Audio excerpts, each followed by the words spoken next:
Hey folks, welcome into the News 12 Now desk. Thanks for joining us here on this Thursday, March 2nd. We are taking a look at some of our top headlines, some of the big stories going on in our area that you may be clicking on over on our website, want to know a little bit more information about, so we'll go ahead and dive right into those.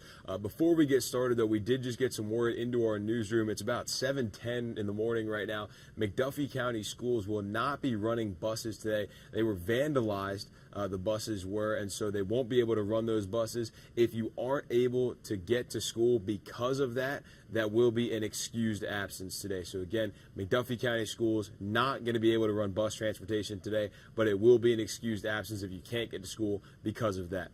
Okay, now back to our regularly scheduled headlines. A veteran is determined to work out for 22 straight hours in Aiken to support and show solidarity to honor the 22 veterans who die by suicide every day. Our Taylor Martin caught up with him at the start of his journey yesterday. 22 hours for the 22 veterans whose lives are lost every day to suicide. Adam Cooper says his goal may seem extreme to some, but that's the point. I believe we have to do radical things to get some radical changes. And I believe that me climbing stairs for 22 hours is something that can get people's attention and to realize that there is a problem within the veteran community. Adam is partnering with 56 Brave Patriot Apparel, Pick Up the Six podcast, and Max Fitness to complete his workout and mission. Dwight Bradham with the Aiken Association of Veterans Affairs says this cause is extremely important, especially for veterans who are struggling but don't ask for help. We don't, really deal with it until it gets to a point stress levels or something triggers it. According to the Aiken Barnwell Mental Health Center, 1 in 5 people experience a mental health disorder in their lifetime. It's why Adam says he's not only doing this for veterans, but to raise awareness for everyone who struggles with mental health and ultimately suicide. It's sad to see somebody commit suicide, even if I don't know them. I could only imagine what it does to who they left behind. So, again, as of the time of this recording, 7 o'clock in the morning, he is still out there in Aiken doing that workout. So if you want to go join, he'll be out there till 2 o'clock today. It's at the Max Fitness in Aiken, again, till 2 o'clock this afternoon, this Thursday. Richmond County Sheriff Richard Roundtree shed some light on an investigation into 2 deputies accused of beating a man inside Webster Detention Center last Thursday. During a news conference, he played this surveillance video of the assault. Video shows deputies carrying the inmate through a day area before setting him down against the wall and punching him. Then you could see they picked him back up and just kind of dragged him through the doorway there. The deputies are 28-year-old Gerardo Sanchez, 21-year-old Joshua Jackson. Both of those officers were fired after an internal investigation. The sheriff's office says they are also charged with simple battery and a violation of oath of office. As the leader of this agency, this responsibility falls on me. I have directed the senior leadership of this agency to identify any gaps in training or culture that may have contributed to this many incidents.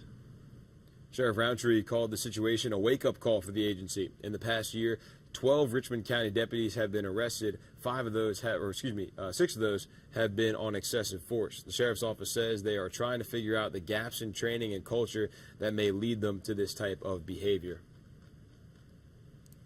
A big update to pass along. The bill named after the 4-year-old boy who drowned in a private swim lesson in Burke County passed the state Senate. It passed with overwhelming support, only 1 senator voting no. It also received a standing ovation from lawmakers. Izzy's Law would establish requirements for swim instructors. It would include an instructor-to-student ratio, supervision at all times, and it would allow parents to be allowed to sit in on private swim lessons. That now heads to the House for a vote. We're continuing to follow the story of a UGA football player who was arrested, who turned himself in connection to the deadly crash that killed his teammate and a recruiting staffer back in January. Athens-Clarke County Police say former defensive lineman Jalen Carter was accused of reckless driving and racing. In a statement, Carter said he did plan to turn himself in. He did so last night after 11 o'clock, was released about 15 minutes later. The charges, according to Kirby Smart, who also released a statement, he said, the charges announced are deeply concerning, especially as we are still struggling to cope with the devastating loss of 2 beloved members of our community. We will continue to cooperate fully with authorities. Now, Carter was supposed to speak at the NFL Combine yesterday. Here's what his teammate Nolan Smith had to say. Years in a row, that man showed up, working day in and day out, and he a two-time natty champ, man. You know, and it's written in stone. So that's all I'm gonna say. And obviously, an emotional situation just continues to get new layers and more emotions to it. Player Devin Willock and recruiting staffer Chandler LaCroix were killed in the January 15th crash shortly after the team won their second national championship in 2 years. The toxicology report from the GBI found LaCroix's blood alcohol content was 0.197. Investigators say there were also signs that LaCroix and Carter were racing those cars. So again, it's just the more that comes out about this story, the sadder it gets and just the worse everybody feels about it. The prosecution wrapped up their closing arguments in the Murdaugh trial yesterday, in the murder trial in South Carolina. Prosecutors tried to paint the picture of a desperate man faced with the possibility of a decades-long scheme of financial crimes being exposed. That's the motive the state says Murdaugh had when he allegedly killed his wife and son back in June of 2021. Nick Neville is in Colleton County with a breakdown of the arguments. Only one person who had the motive, who had the means, who had the opportunity to commit these crimes, and also whose guilty conduct after these crimes betrays him. The defendant was the one person who was living a lie. The defendant is the person on which a storm was descending, and the defendant is a person where his own storm would actually mean consequences for Maggie and Paul. Lead prosecutor Creighton Waters in closing arguments keying in on motive, something the state did not do in opening statements because it was not clear how much of Murdaugh's alleged financial crimes Judge Clifton Newman would allow in. Murdaugh's scheme, Waters argued, worked for a time, as the hearing on the boat crash lawsuit was canceled and the murders turned Murdaugh into a sympathetic figure. The state does not have any direct evidence tying Murdaugh to the crime, nor do they have the murder weapons. But they do have a video placing Murdaugh at the kennels just minutes before the state alleges that the killings happened. Murdaugh admitted to lying about this, but blamed it on his opioid addiction and a distrust of SLED. Waters arguing before the jury that Murdaugh fits the description of a family annihilator. And it's certainly easy to understand when you have a middle-aged man who's outwardly successful, who has a strong family legacy, who has a prominence in the community and a reputation, but is living a lie. Now, the defense argues that SLED missed evidence and singled out Murdaugh from the start, excluding all other suspects. Lawyers for Murdaugh had experts who raised the possibility of 2 shooters at the scene instead of 1. Now, jury will deliberate into the weekend if need be, and we're actually set up to talk with Post and Courier's Avery Wilkes, who, if you follow him on Twitter, he posts these mega threads every day that just has a ton of information, super easy to follow. So we're set up to chat with him later today, and we'll have that right here on our streaming app. So if you are watching this, depending on what time of day, it may already be up there. You maybe have already seen it. We're learning more after a former Augusta native was shot and killed in his Ohio home. The Claremont County Sheriff's Office says Teresa Kane is believed to have shot Stephen Kane, who's originally from Augusta, Ethan Kane, and William Felton. Deputies say they believe Teresa then turned the gun on herself. Our sister station in Cincinnati spoke with Stephen's sister, Wanda Garrison, who actually does live here in Augusta, and Garrison says she's still working through her emotions. As my parents are deceased, and then, it was me and him and my sister. So basically, I don't have any other family. Samantha Kane is the only survivor from that incident. She's in critical condition in the hospital. Garrison says she's working to bring her brother and his son's Ethan's bodies back here to Georgia. We've got some election news to talk about here. Voters in Richmond County 6th District have a special election for school board following the death of former board member Tyreek Robinson. Advanced voting is happening at the municipal building now in downtown Augusta. Polls are open weekdays from 8:30 to 5 and on Saturdays from 9 to 5. Election day for that is on March 21st. Voters in Blythe also have an election here for mayor and for a city council spot. Since that's advanced voting right now, that's just at the municipal building in downtown Augusta as well. And then today you have a chance to weigh in on a proposal to repurpose some schools in Richmond County, possibly close those schools. We've been talking about this a little bit this week. Terrace Manor Elementary, the proposal right now is they want to merge that into Wheelus Road Elementary. And if you want to make your voice heard, you can do so at Wheelus Road Elementary tonight at 6 o'clock. And then there will be more meetings beyond that. We have a list of those up on our website, WRDW.com. Georgia Senator John Ossoff is pushing to prevent abuse and exploitation of kids online. Ossoff reintroduced the Report Act this week, which requires social media platforms and other websites to report child sexual abuse violations. Sorry about that little mix-up there, where I was reading them in the script. They were right next to each other. It would also increase fines for the platforms if they fail to report abuse and give law enforcement more time to investigate and prosecute perpetrators. Ossoff says there are already reporting requirements in place. He just wants them to move quicker. Bottom line is that we want to equip law enforcement to crack down on the sexual abuse of children. Zero tolerance. While the legislation was introduced with Republican Senator Marsha Blackburn, we're not sure yet when the bill may come to a vote on the Senate floor. There are new efforts to protect Georgia students in schools. A new bill would require schools to submit safety plans and procedures. Students with special needs, PTSD, or who have experienced past violence can opt out. It also gives teachers an option to get certified in gang reduction. Youth kind of are impacted by what they don't know and what they don't understand, and it interests their thoughts. And once they get affiliated, they do not know how far they have been impacted by the unknown. This would also give them the chance to learn how to spot and stop gang recruitment in schools. We're just a few days away now from the first leg in the Aiken Triple Crown. Now a bill is making its way up the ranks again that would create a commission to legalize horse track wagering. The House unanimously passed the South Carolina Equine Act, which allows parimutuel betting on horse races. Supporters say it'll help the state if signed into law. We would not have brick and stone buildings, but you could be able to do it remotely. The license fees would bring money into the state, and the wagering dollar would help bring money into the state.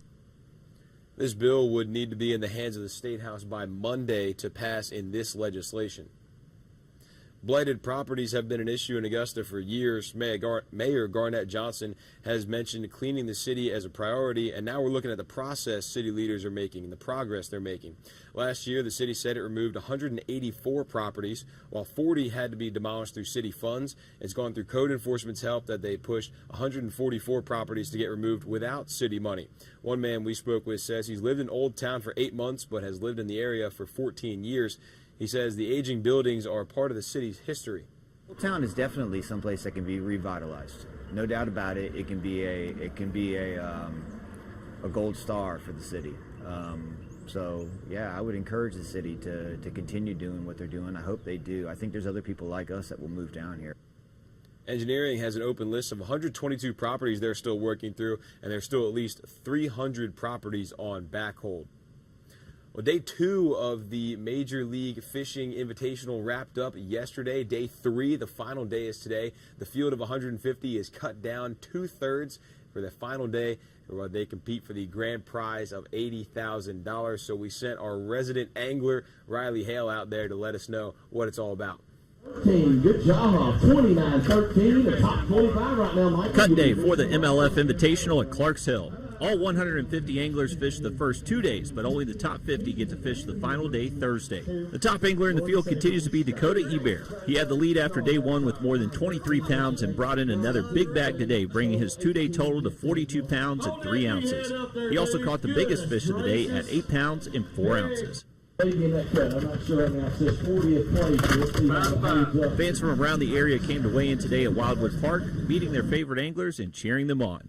The Greenbrier fishing team is helping with the weigh-in process this week, giving them exposure to professional tournaments and meeting some of their favorite anglers. It's been awesome seeing all my idols out here, like Brian Latimer and Jacob Wheeler. It's been awesome. I got to get my hat signed by them, and it's been awesome. Hey, good catch. Not only do the young anglers get to see their idols, it also gives them something to look forward to. We've met some of the college national champions that were here that are now kind of rookies on this tour. So it kind of gives them some incentive and some motivation to see where they might be able to go. Weigh-in Thursday for the final day will be here at Wildwood Park starting at 3 p.m. The winner takes home an $80,000 check. Not a bad little payout there. 3 days of fishing, take home $80,000 if you win. And again, the top 50 are competing today at Clarks Hill Lake. All right, let's wrap it up here with some sports talk. I know we don't really do that a whole lot on these headlines, but we are getting down to it in the high school state basketball playoffs. We had some Elite Eight action in Georgia last night, starting with Cross Creek. They took on Hart County and took care of business. It was a great game, but this is one of the best coach teams, one of the best programs in the CSRA. Lawrence Kelly's club, they won the state title last year. They won the state title the year before. They came down to the wire 3 years ago now, nearly winning 3 straight state titles, and they are looking for a 3rd straight this year. Here's what he had to say after the game. I mean, it's an amazing feeling. My guys played extremely hard. Hart County got a great team, but we toughened it out, and we was able to come away with a win. They put it in every day. I'm so proud of them, and I can't wait to Friday. We clicking together. Like we ain't been clicking all season. We clicking right now. That's the perfect time. Especially because they said we would never do it again the last 2 years, and we proved them wrong. So we just major for us to go back. Antoine Lorick, the last guy you heard from there, the one on your screen right now, he's been the anchor of this team, a sophomore when they won their first state title, now the senior trying to make this team his own and lead these guys again to a 3rd straight state championship. They're going to take on Sandy Creek in the state semis. Now, Sandy Creek is the team they beat in 2021 to win their first state championship, so a little bit of history between these two teams. Things not nearly as close in the west side. The Patriots handled business last night. There was a 30-point win. To be honest with you, I don't even remember who they played, but west side's been a team that's just been so dominant in the postseason. Last year, they weren't really tested until the state championship against Butler. That's kind of been the case so far this year. They've been cruising through the first 3 rounds of these playoffs. Now, they get a nice win, and they will take on Columbia in the state semifinals. Now, Grovetown season ended last night, as did, let's see, I'm looking at my list over here. That might have been it that ended last. Oh, Thomas Jefferson girls, their season ended last night as well. So we still have a handful of teams left in it. We've got the Josie girls in 2A. We've got the Cross Creek and Westside boys in 3A and 2A respectively. We've got the Swainsboro boys, and then on the South Carolina side, we've got the North Augusta girls and the Denmark Ola girls in the state championship. So on Georgia, we're still in the Final Four. South Carolina, we have moved on to the state championship. North Augusta playing today. Trying to get some revenge after losing in the state championship last year. So good luck to them, trying to bring home that 5th state title in the last 8 years. As always, you can find out about these stories and much more over on our website, WRDW.com. If you're watching this on the website or on our Facebook page, be sure to download our WRDW streaming app. You can do that on your Roku, your Fire Stick, your Apple TV, your phone, your laptop. Just go ahead and download our WRDW app. We've got everything on there. First Alert Forecast, I-Team Investigations, live newscasts, Aerial Augusta. Everything that you want is going to be on there. So be sure to give that a download. Again, it is free, so go ahead and stay up to date with our community that way. Also, if you want to subscribe to our YouTube channel, we post a bunch of clips on there as well. Pretty much the same thing on our streaming apps, just on the YouTube side of things. So that's another free thing to do, and it helps us out and helps you guys out as well. That's going to do it for our top headlines for this Thursday. We'll see you back here tomorrow for Friday's top headlines. Have a good one.